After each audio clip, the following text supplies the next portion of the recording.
आप देख रहे हैं गोरखधंधा अब्रार कुरैशी के साथ।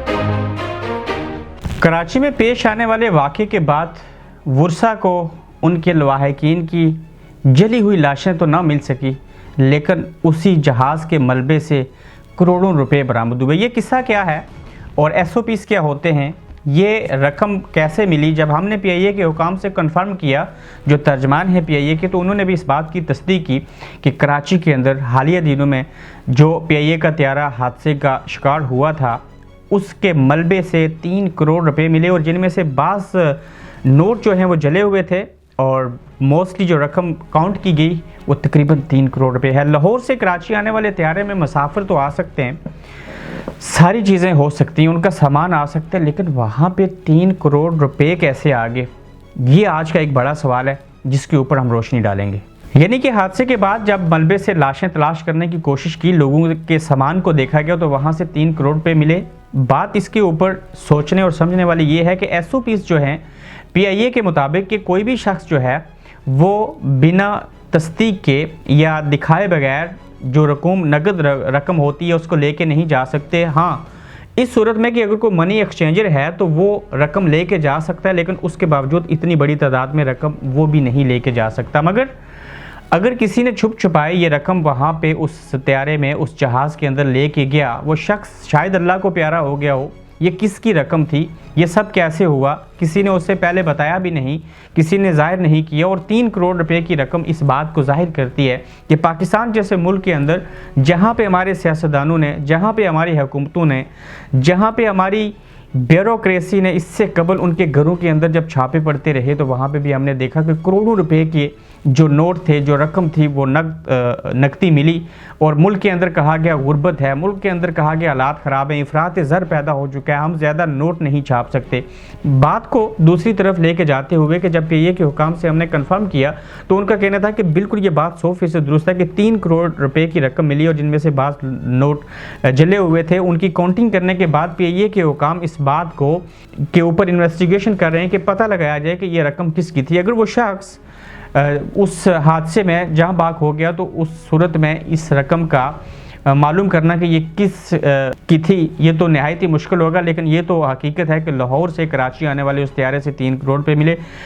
ये बात इस बात को साबित करती है कि पाकिस्तान जैसे मुल्क के अंदर आज भी करप्शन हो रही है, आज भी मनी लॉन्ड्रिंग हो रही है। एक मनी लॉन्ड्रिंग है करप्शन की सूरत में जो कि विद इन द पाकिस्तान होती है, दूसरी है जो कि पाकिस्तान से बैरून मुल्क पैसे जाते हैं। देखा जाए तो कोई भी हुकूमत जो है वो इन वाक़यात के ऊपर रोकथाम नहीं कर सकी, लेकिन दूसरी जानिब बाज़ लोग इसके ऊपर भी एक क्वेश्चन मार्क जो है वो लगा चुके हैं कि PIA के त्यारे से इस मलबे से 3 करोड़ रुपए मिलना भी बाज़ इस बात की कड़ियाँ जो हैं वो किसी चीज़ के साथ मिलती हैं।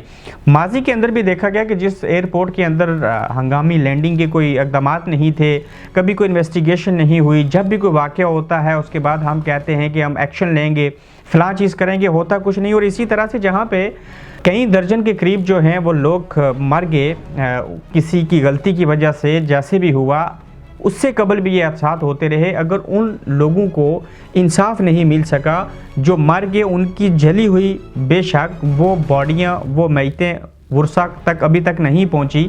हमारे प्राइम मिनिस्टर जो हैं वो इतने बड़े वाक़े के बाद जो हैं वो बनी गाला या किसी जगह के ऊपर जाके क़याम फरमा रहे हैं। कहते थे कि कोरिया में कश्ती डूबी और वहाँ के प्रेसिडेंट ने रिज़ाइन कर दिया, यानी कि इस्तीफ़ा दे दिया। शेख साहब ने इसी तरह से पिछले दिनों कहा कि इनको डूब मरना चाहिए, इनको इस्तीफ़ा देना चाहिए। वो कहते हैं कि खुद दूसरों को नसीहत और ख़ुद मियाँ फसीयत वाला हिसाब है। मुख्तसर कहने का मतलब ये है कि अगर जहाँ पे लोगों की लाशों तक का इल्म नहीं हो सका, वर्षा के पास वो नहीं पहुँच सकी, वहाँ पे 3 करोड़ रुपए की क्या इन्वेस्टिगेशन होगी, क्या किसी को पता चलेगा? लेकिन ये 3 करोड़ रुपए इस मलबे के अंदर से मिलना इस बात का सबूत है कि पाकिस्तान के अंदर आज भी करप्शन होती है, आज भी करप्ट लोग मौजूद हैं। कोई भी हुकूमत पाक साफ नहीं, कोई सियासतदान जो है उसकी गारंटी नहीं दी जा सकती कि आप लोग रमज़ान में भी माफ़ नहीं करते। सारी चीज़ें हमने देखी, माजी को हमने देखा, हाल हमारा अब ये है, मुस्तकबिल करीब में भी हमें यही चीज़ें होती हुई दिखाई देंगी। और ये 3 करोड़ रुपए इस मलबे के नीचे से मिलना कानूनी तौर पे, अखलाकी तौर पे और किसी भी एतबार से ये मुस्बत पहलू नहीं, इसको हम एक ही शक्ल दे सकते हैं, मनी लॉन्ड्रिंग, दूसरे लफ्ज़ों में हराम की कमाई और मुल्क और कौम के साथ खिलवाड़ यानी कि करप्शन करना। वो दौर पहले भी था, वो दौर आज भी है और आइंदा भी हमें लगता है कि इस मुल्क के अंदर इस चीज़ के ऊपर कभी कोई कामयाब नहीं हो सकेगा कि हमने करप्शन को रोकना है या हमने मनी लॉन्ड्रिंग को रोकना है। गरीब गरीब तर होता रहेगा, अमीर ऐसे ही करोड़ों रुपए लेके जहाज़ के अंदर जाता रहेगा। आप इमेजिन करें कि जहाज़ जहाँ पे चेकिंग होती है, बोर्डिंग होती है, सारा अमल होता है और थैले में 3 करोड़ रुपए कैश लेके इंसान लाहौर से कराची पहुँच आया, उस मुल्क का फिर अल्लाह ही हाफ़िज़ है। और ये उस वक्त तक नहीं हो सकता जब तक हुकूमती लेवल के ऊपर आपके तल्लुकात ना हो। अपना ख्याल रखिए, अल्लाह हाफिज़। आप देख रहे हैं गोरखधंधा अब्रार कुरैशी के साथ।